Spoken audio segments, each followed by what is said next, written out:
Welcome to the Generosity Experience, the podcast from Neon One, where we explore how our community show generosity, not just through money, but through relationships, time, and advocacy. I'm Tim Sarantonio. And I'm Sam Nyland. Together, we help nonprofit professionals connect more deeply with their communities, move supporters to meaningful action, and simplify how generosity gets done. Each conversation brings forward the voices and insights that are shaping the future of generosity, from strategy to systems, and everything in between. So pull up a chair. There's always room for one more in this conversation. Hi, everyone, and welcome to the second episode of the Generosity Experience podcast. I am here with Laura Block, our Director of Product, and we are hosting a session called Product with Purpose, where product meets purpose and generosity powers the roadmap. So we are interviewing Laura today because she is going to touch on some product highlights for the month of June. Hi, Laura. Hi, Sam. Thanks for having me. Yes, thanks for joining. So out of all of the updates in June or this month, what's one feature that you're most excited about? Ooh, picking one is always a challenge because we do have a bunch of cool things this time around. But I think small but powerful feature, we know how important it is to organizations that all of your online tools and pages are really branded and unified with your entire brand experience for your organization. So we have a cool update this month. It's coming out on the 28th of June, where for anyone who's using the membership tool in Neon CRM and using membership directories specifically, you will be able to pull an embed code of your entire directory so you can place it inside one of your web pages for just perfect unification with your website branding. And extra bonus for those of you who are also using Neon websites, so you're also using Neon One for your website as well, there'll be a quick tool to add a widget that gives the same experience of a fully embedded directory. So same directory, look and feel, but all of your branding with just embedding onto your site. That sounds pretty fantastic. So out of this month's enhancements, do you have any other enhancements that you can talk about that perhaps give transparency to nonprofits so they can better recognize other forms of generosity outside financial forms? Oh, you're speaking my language, Sam. A generosity data question. I love it. Yes. So lots of big updates for volunteer management, also in Neon CRM, also releasing on June 28th. We're going to have a completely new dashboard for volunteer managers to view their program as a whole. But I think to answer your question specifically about really transparency and looking at the entirety of a person's generosity, we're adding a couple of new reports, but the one-click report I wanted to call out is called the Volunteer Engagement Summary. And quick TLDR for this, it's going to be all of your active volunteers in your system. So each volunteer is one row in the report, and you'll be able to see not only their annual and recent and upcoming volunteer activity, but also their giving, their soft credits, their recent email engagement, their generosity indicator scoring, if they're also a peer-to-peer fundraiser, all of the other characteristics about them and how they're involved with your organization, plus all of their contact information and their custom fields and any other info you're storing about them. So, as you might guess, this is really inspired by the findings of the generosity report, especially just looking at the overlap between volunteers and event attendants or volunteers and making pledges. So seeing all of the multiple ways volunteers are involved, we wanted to give a one-click, a super easy report that shows all of that in one place. That's amazing. So just to reiterate, what you're saying is that you can see all of this information in one screen, one screenshot? Well, there's a lot of columns. There's a little bit of scrolling, yes, but in one place. Yes, and you can adjust the columns so that you can see what's most important to you in one screen without scrolling. That's fantastic. Wonderful. Well, last question we have here. As I want to talk a little bit to our listeners about these enhancements because they do not just appear out of thin air. There's a lot of thought and intentionality that our team puts behind this.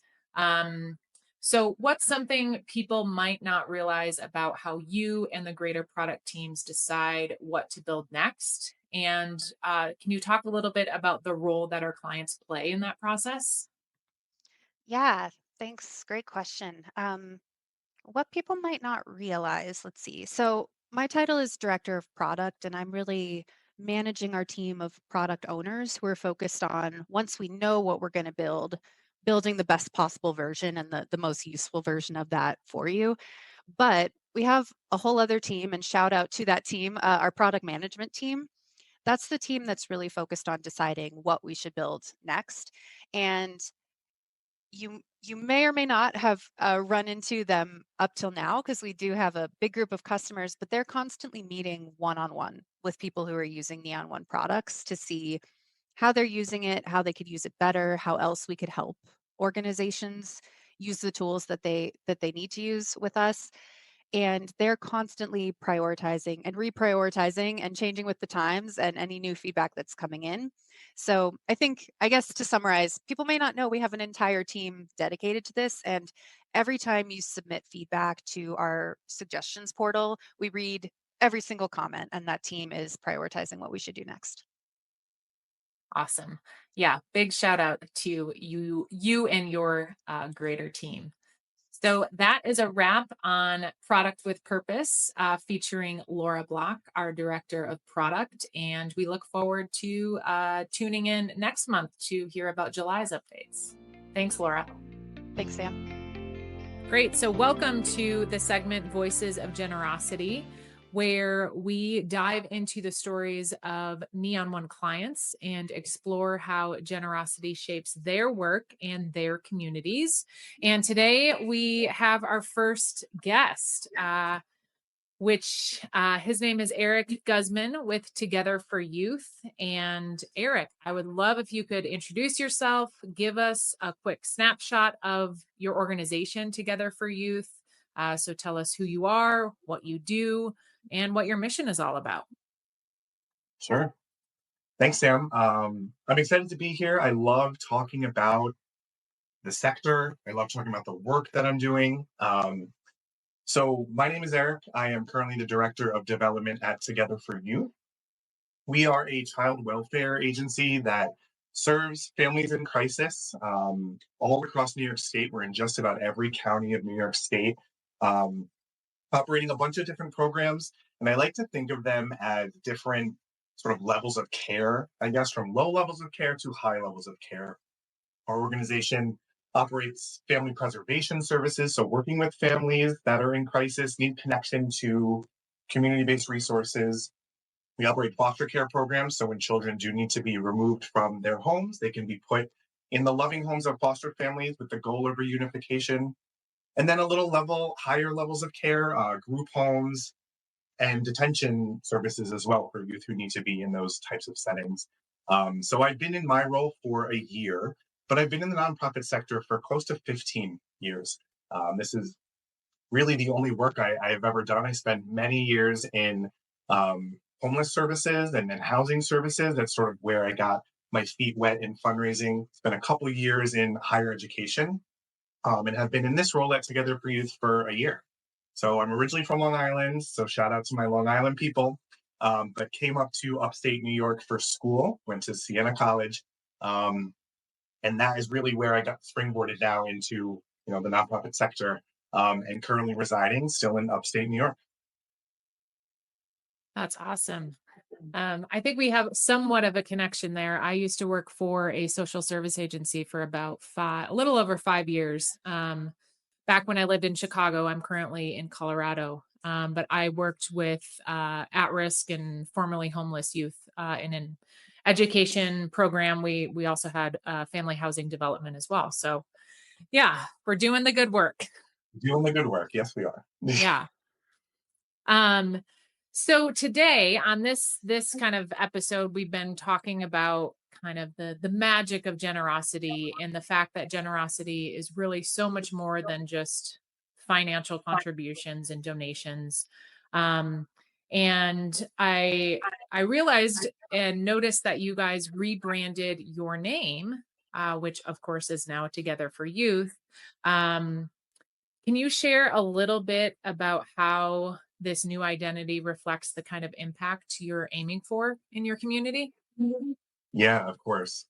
And admittedly, Sam, I can't take any credit for the process because I arrived to the organization just as the rebrand process was finished. But the former name of the organization was Berkshire Farm Center and Services for Youth. So the history of the organization goes back about 140 years, actually, to 1886, when a couple who owned a farm in upstate New York didn't want to raise cattle or use it as a farm, but instead opened up a safe haven for troubled boys from New York City area who could come up to this farm and work and have an opportunity at a second chance instead of continuing to go down a potentially troubled route. And so this farm, the boys could learn to take care of animals. They could learn automobile mechanical types of things. There was a print shop. There was a maple syrup, production facility. So these boys were coming up and working on this farm, and hopefully leaving with mentorship, with skills, to hopefully go on a different path. So over the years, as the best practice of child welfare sort of evolved, the agency sort of adopted a philosophy of, instead of removing children from their families and from their homes, let's bring the services directly to them. And let's meet families where they are, in their homes, in their schools, in their communities. And so that's what Berkshire Farm Center at that time started doing, is let's establish social workers in the schools. Let's dispatch family specialists to go to homes when there are families who are in crisis. And so in 2024, the organization decided to rebrand, to really reaffirm and double down on that mission and those values, to rename the organization as Together for You. And so I think the name underscores the power of collaboration and that mentality that it takes a village to wrap around children and families who are struggling and need support. And so, I'm proud. I was a Berkshire Farm Center employee for 2 days, and then my email changed over to Together for Youth. But I am proud to work for this organization who really does see the potential in all of the youth and families we serve, regardless of where they are in life's journey and then what situation they're in, that we're going to show up, we're going to be there. And together, it takes governments, it takes the nonprofit organizations, it takes schools, it takes doctors' offices. It really takes a village to make sure that all of the youth and families have the opportunities that they deserve. Yeah, that's quite an impactful name. Um, and you really nailed that right on the head. It's like, I mean, Together for Youth really encompasses like your, not just community that you're serving, but the greater community at large within New York State, but then greater community beyond that. So that really is a testament to that new name change. Can you tell me about any projects or fundraising initiatives or programs that you're currently working on that you're excited about? Yeah, I think so. I just celebrated my 1 year with the organization in May. So it's, you take that first year to sort of get your bearings and learn a little bit about an organization. And I'll tell you, I have been a sponge. I have been a sponge in just learning about all of the different programs that we offer, all the different ways that we're showing up for the youth and families that we serve. So now I feel like, as I'm rounding the base into year two, okay, now I can sink my teeth in and jump into some projects and really work on, what the impact can be through the work that I can control, is on the fundraising and philanthropy side of things. So something that we're working on this summer that I'm really proud of, and I can't take the credit for developing this campaign. It was sort of in the works, but I'm really trying to move the needle and make a bigger impact here, is a program that we run in the summer called Summer to Remember. And so it focuses on our families within our prevention program. So these are families who, the children have not yet been removed from the home, but they are at-risk families. And so for many reasons, social services, is working with these families, and at the risk of removing these children from the home. And so during the summertime, when the children aren't in school, now they're disconnected from socialization, they're disconnected from meals, they're disconnected from structure, and likely more apt to have even more risks of getting into trouble and potentially being removed. So the Summer to Remember program is all about raising funds to support children's activities over the summer, and making sure that families have the support that they need to send children to summer camp, to enroll in workshops, to do a soccer camp over the summer. um, a lot of these families too, they're struggling to balance working and providing for their families, but now also having to provide structure and plan activities, and make sure that their children are staying out of trouble. And so this Summer to Remember program, it really makes sure that children have the ability to have the best summer ever, just like any children should have the opportunity to have by doing all those fun things, but in a safe, structured way. And, towards the end of the summer as well, we're seeing that a lot of our supporters are also, they want some of these funds to also help with things like emergency meals, back to school supplies, and clothing and things like that. So really, this whole campaign has evolved of just, how can we send kids to, a baseball game for one night, to how can we structure and have programming for the entire summer and then send them back to school with school supplies, with new school outfits, and all these things. So we're really wrapping around fully these families, meeting them again where they are, and just hopefully letting kids be kids. So it's been a really fun campaign. We've had a great response from corporate sponsors, and from individuals. Something that we had a lot of fun with this year is we polled some of the children from different counties across New York State to say what fun wish list summer activities would you love to do, and actually included some of that in our appeal. So as people were receiving the appeal, they could say, all right, kids in Buffalo want to go to a Buffalo Bills training camp one day, and kids in Syracuse want to go to the New York State Fair. And so it was really fun to sort of personalize and localize, um, some of the things that kids wanted to do.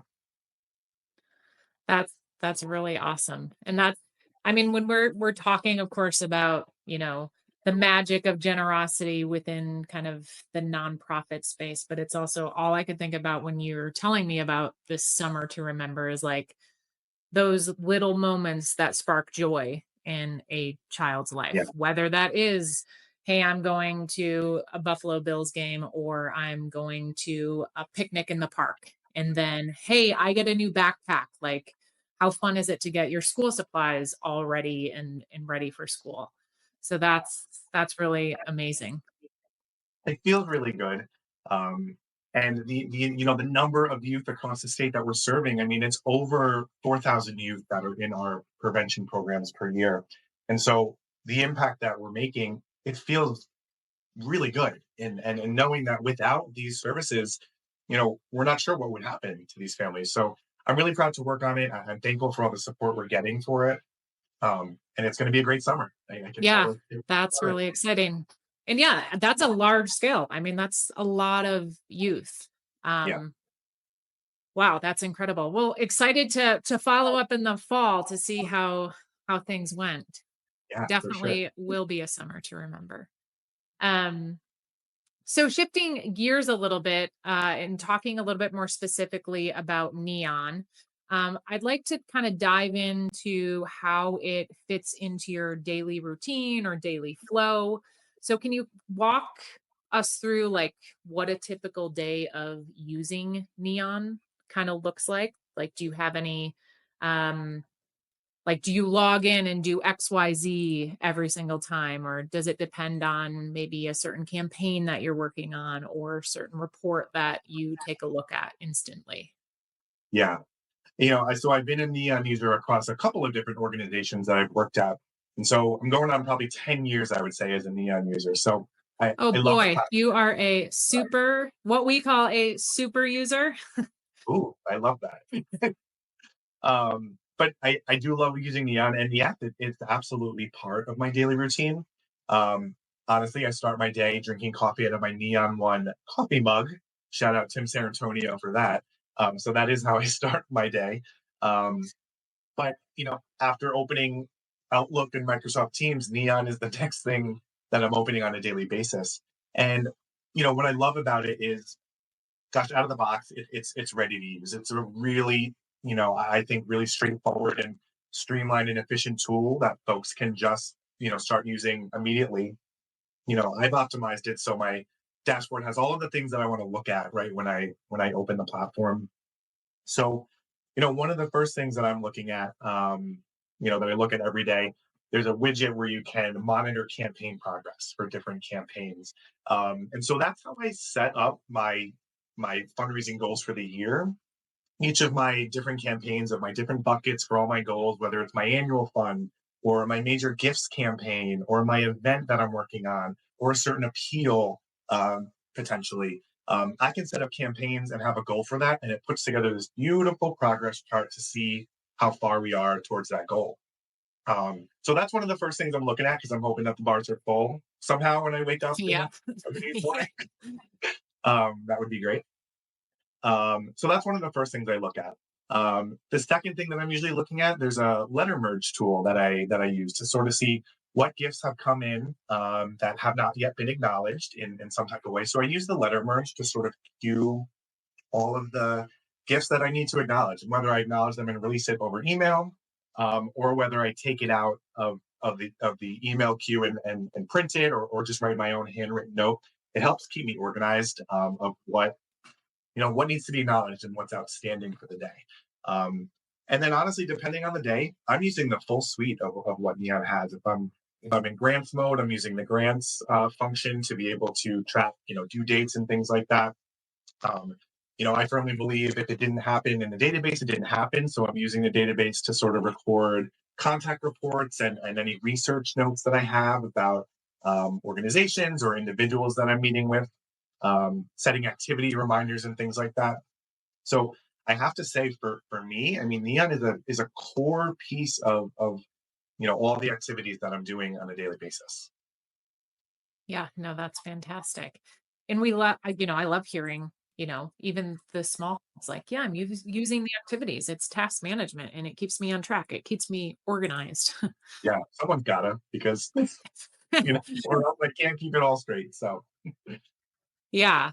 With that, I know you mentioned taking a look and setting up kind of your campaigns in more of a visual format with the dashboard. Have you happened to spot any surprising trends in your data since using Neon? yeah, it's interesting. There's a couple things that you play around with, or you take note of, especially after you've been using the system and been in fundraising for a number of years. Something that I've recently started doing is adding on donation forms. You can add a field for a donor note for donors to leave a little note about their gift or something like that. And I've gotten creative and left a little prompt of, what inspired you to give today? Or for my Summer to Remember campaign, I wrote, do you have a childhood memory you'd like to share or something? And I Oh, find I love that. give donors that opportunity. People are filling it out. And it's not everybody. Of course, not everyone's taking the time to do that. But I've been getting notes like, I hope the kids have the best summer, or thank you for all you do, or, make sure you go to Jimmy's ice cream stand or something like that. Just giving a little space for that. And again, maybe they don't know who's seeing it on the other end. They don't know who I am maybe all the time. But I think for me, it sort of humanizes that act of people giving and then being generous. And I find that so adorable, honestly, that people are leaving notes. No, I love that. Yeah, it builds a sense of greater connection. Like it takes. Yeah. I totally see that. It's like it takes the I don't know what you would want to call it, but just like the basic, like, hey, I'm filling out this donation form, to like, oh, they are actually asking about me and my input and my thought. So, Yeah. which is Absolutely. great because that's another way to capture donor insights and sentiment. Absolutely.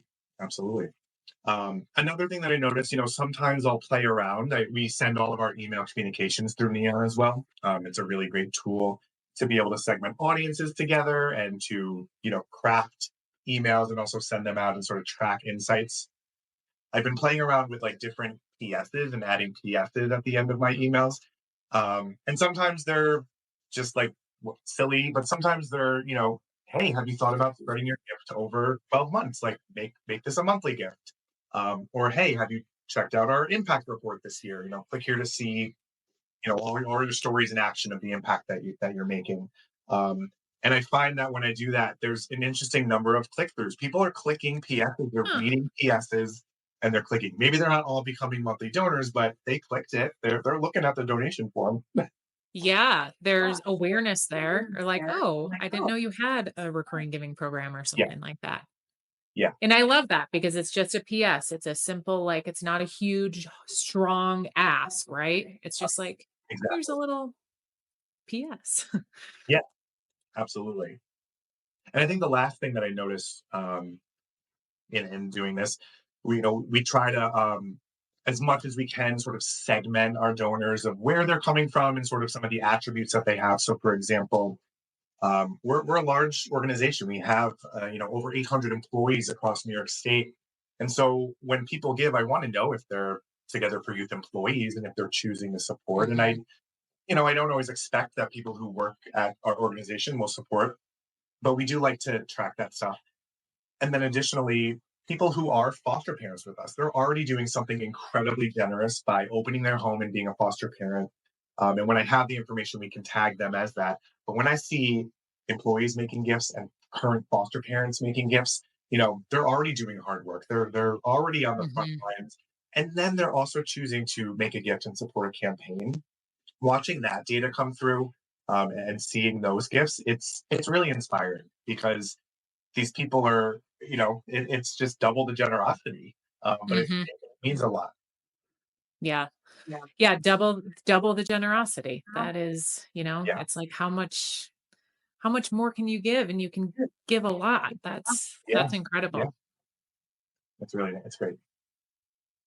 So we talked a little bit about you know, obviously the different surprising trends, which are super fun to get some insight on. Um, how do you specifically measure success in your greater community building efforts? Yeah, there's a lot of different ways, and I think it depends on who you are talking to. Everyone's going to have their different ways that they're sort of measuring that.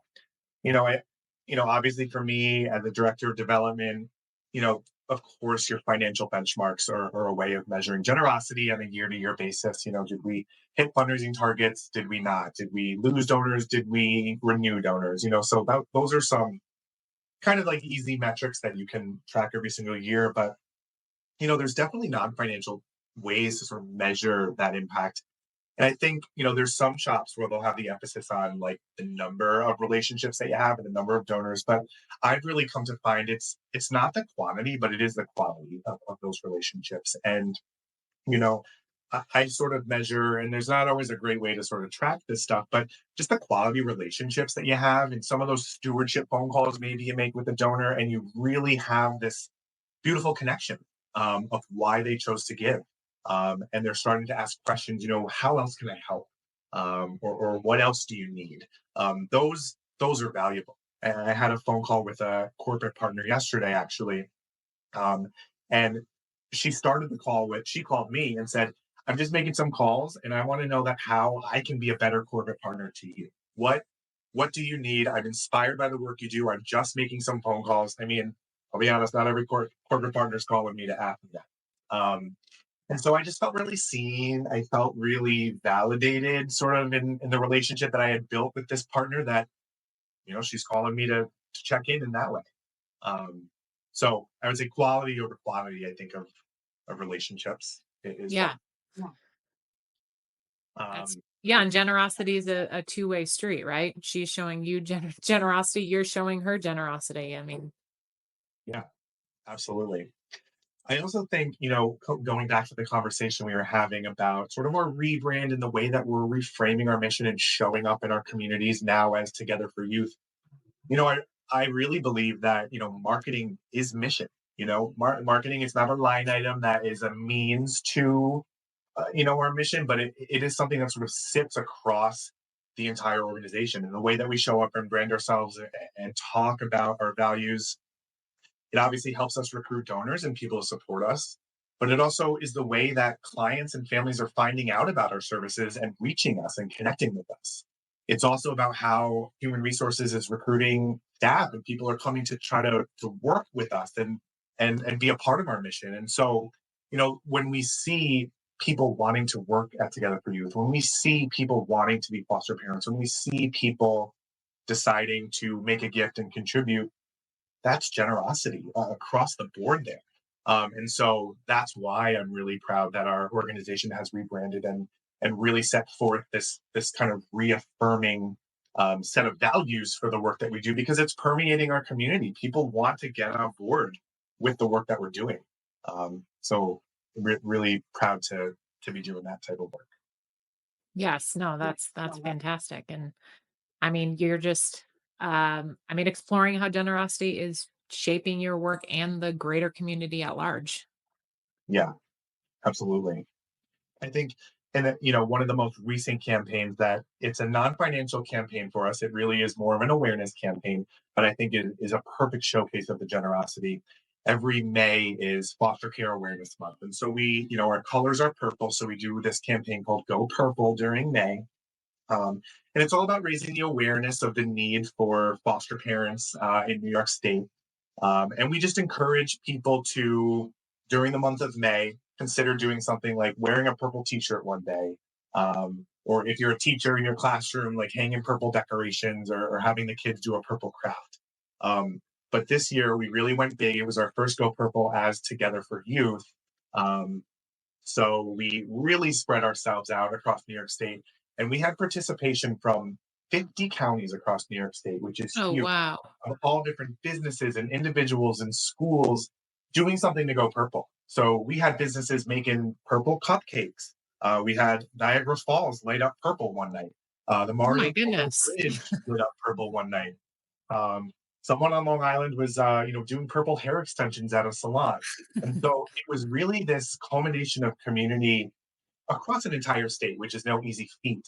But again, coming together, uniting for one common cause. And again, I can't say I had anything to do with it, but it was just really neat to watch that and be a part of something, really impactful.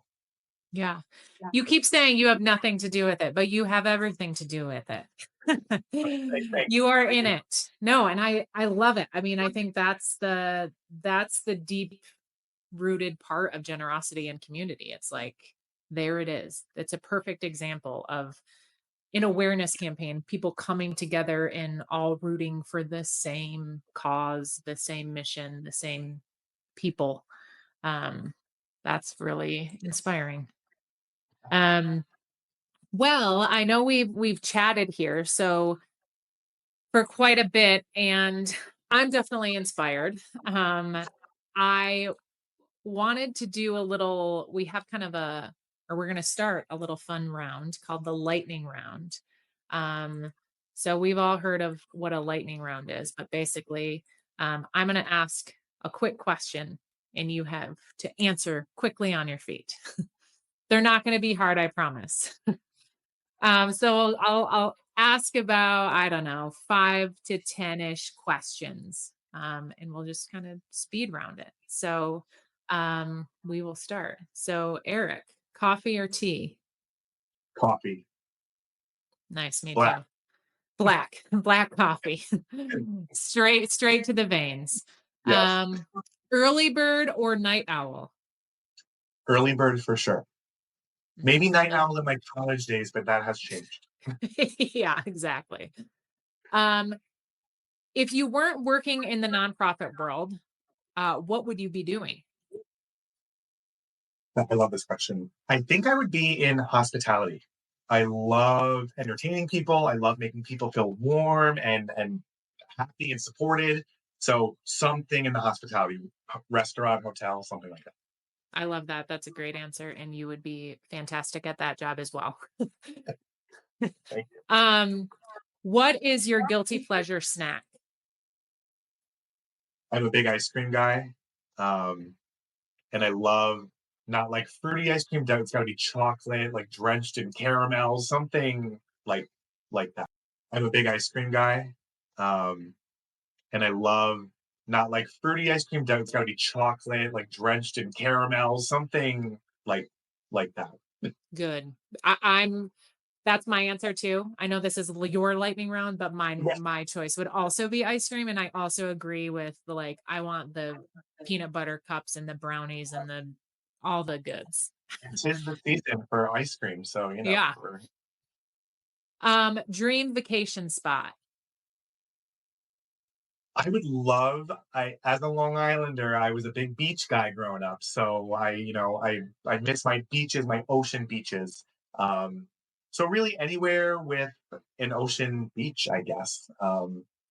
But I will say, I would love to go to Japan, and there's definitely Mm. ocean beaches in Japan, but I've never been. But I love Japanese culture, philosophies, food, kind of in this like Japanese minimalism thing that I'm learning about. So I would love to go to the beach there and eat there. I think it'd be really fun. Fantastic. That is a dream spot. Indeed. Um, Three more questions here. What's the last thing that made you laugh really hard? Well, I am a new uncle to a Oh, 6 month congrats. year old nephew. And just seeing him laugh at himself and make himself laugh is very contagious. So Hmm. my little nephew has made me laugh. Oh, You want to spark joy? Just hang around a 6-month-old laughing baby. yes, yes. What is the best piece of advice you've ever received? Gosh, I really believe in the power of mentorship and all that type of stuff. So I've gotten so much advice over the years. I mean, it's basic, but I think be yourself. Just be true to who you are. Um, Obviously, in my personal life, I think that's important, but even in my professional life, I mean, donors can see the authenticity of who you are. I try to be unapologetically myself all the time, and I think and I hope that that comes through and that personality and signature Eric comes through. But I really try to use that as a guiding star. I love that. That's fantastic. I'm like, can you write a children's book? Sure. Um, and then the last question here. What does generosity mean to you in one word? One word. That's tough. I know it is hard. I'm going to say compassion. I think, no, just one word, compassion. I'm not explaining. I mean, you can justify, but Yeah. yes, compassion. I like that. I was thinking about that answer too, and I was like, I don't know what I would say. And then I'm like, I think the first thing that came to my mind was community, but compassion is a really, really great word. Awesome. Well, thank you for being our first guest on Voices of Generosity. Again, this is a segment where we talk to real clients, real people like Eric, with real missions to understand real generosity in action. So, Eric, thank you so much for your time. Thank you for your passion and the work you do. Absolutely. Happy to be here. Thanks for chatting with me. So we're going to do a fun thing. This is Tim Antonio popping into Sam's episode. Hi, Sam. What a fun episode Hey, that Tim. we've had. I know. This has been a great first episode for me, second episode of the podcast. Yeah. So we heard from Laura Block. She talked about a bunch of cool things. I also want to point out the stats report also has volunteer data being added to it. And we will talk about the stats report maybe another time, Sam. Mm-hmm. Because we got to hear from Eric and we actually got a little bit of follow-up in email based on the mailbag. So we're going to do our first nonprofit hotline. And we had something come into our inbox. Actually, I was looking at also a Facebook group that talked about this item. I want to talk about material tracking a little bit. So the idea of the hotline is somebody has some specific kind of nerdy things, and especially if you're a Neon user, you want to perk up in particular. But even if you're not using us, I think you're going to get something out of it because we're talking about using tech practically, Sam. Mm-hmm. So I want to talk about material tracking, and first can you help me define what this is? Because the question basically is, what is material tracking? And it's a very particular thing that we have that I think is an underutilized feature. Yes. And I love that question because it's very, very simple, but it's very, very important. And material tracking really is a feature that can help pretty much any organization be able to track when physical materials, this could be um, an appeal letter that you're sending out, this could be your thank you letters that you're sending out, this could be member packets. All it is doing is it is tracking when those are created and when they are sent. So we actually, because we saw this come in, I asked Eric, who you all just heard about that. I said, "Hey, how do you use this?" And so you didn't hear it in the episode, but I'm going to read what he wrote to us afterwards because, Carla, this is for you. This is where I got it. I saw it in an unofficial Facebook group about material tracking too. We use this for all our external materials, appeals, mailed annual reports, and event invitations. We use a mailing report to generate the mailing list. Don't forget to pull through your account ID field. He bolded that, Sam. He bolded it. Why is an account ID very important in the database?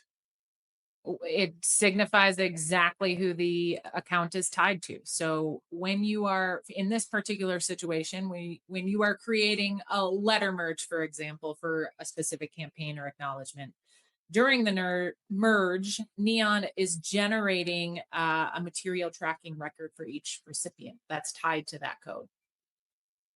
So there's a few ways you could go about this. You can kind of run it directly in the system, or you might kind of process things and you want to do it outside. Like you work with a mailing house, for instance, and you have an external report that you've given them, but you then say, I didn't run the letters out of Neon, right? Like that happens a fair amount. But you want to indicate that you worked with the mailing house or you did the mailing. You can then actually add it as an external material. And that's why the account ID helps match up. So it's a very easy thing. So even when you hand the mailing house the report, include the account ID in the report, because sometimes you can even use that to kind of get some updates on opt-outs or NCOA type things. Sometimes a mailing house gives that. Sam, I would be remiss if we're talking about material tracking. Isn't there a new feature on data hygiene that we also released? Yeah, so we have the national change of address update that we include in one of our higher level packages, and you can purchase it as a one-time service. And if you're not familiar with that, NCOA is, again, National Change of Address. So what it does is it is scanning your system. Ours is on a weekly basis. And if a donor moves, right, you don't want to be sending them information at the wrong physical address. So it's automatically updating your database. Behind the scenes, you don't have to do anything. You can make sure that all of your appeals and all of your thank you letters and everything, every physical thing that you're sending any type of constituent in your database is up to date. There's a reason we chose this for our first hotline. Now you check the show notes. Please submit your questions. What are you wondering about? So we nerded out about direct mail today, basically. Yeah, be a neon nerd.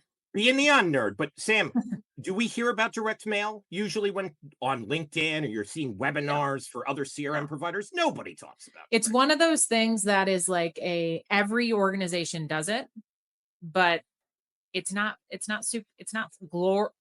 super fun to talk about, but it's something that's disagree. Sam. Yes, I should. Yeah. As we just talked about it here, but it's not a super flashy feature or tool, but it is a needed tool. Awesome. Well, so you get a little taste of how we're going to handle this, but we want to continue to kind of get your questions. Check the show notes. A little bit of a preview, Sam. Next month, we have Dream Big Summit on July 16th. So I'm going to be interviewing Kathy Kempf from New Clavis, who we are partnering with for that event. So maybe we can, I know we're going to talk a little bit about peer-to-peer next month too, perhaps. So Yeah. Any potential questions? What do you think a good question for peer-to-peer would be to answer? Oh, that's a great question. I foresee some organizations chiming in and saying, I see other organizations hosting peer to peer campaigns, but I don't know where to start. Mm, Or mm. what's the difference between a peer to peer campaign and just a regular fundraising event? Well, we if you submit either of those with your name on it, folks, that's okay. Sam, it's your show, so why don't you have the last word? That's a wrap on this episode of the Generosity Experience. We hope that you are walking away with a few new ideas, some inspiration, and a deeper sense of how generosity shows up in action. We'll be back next month for more real stories and more fresh strategies. Thanks for listening to the Generosity Experience. Don't forget to subscribe on your favorite podcast listening platform. We'll see you in 2 weeks.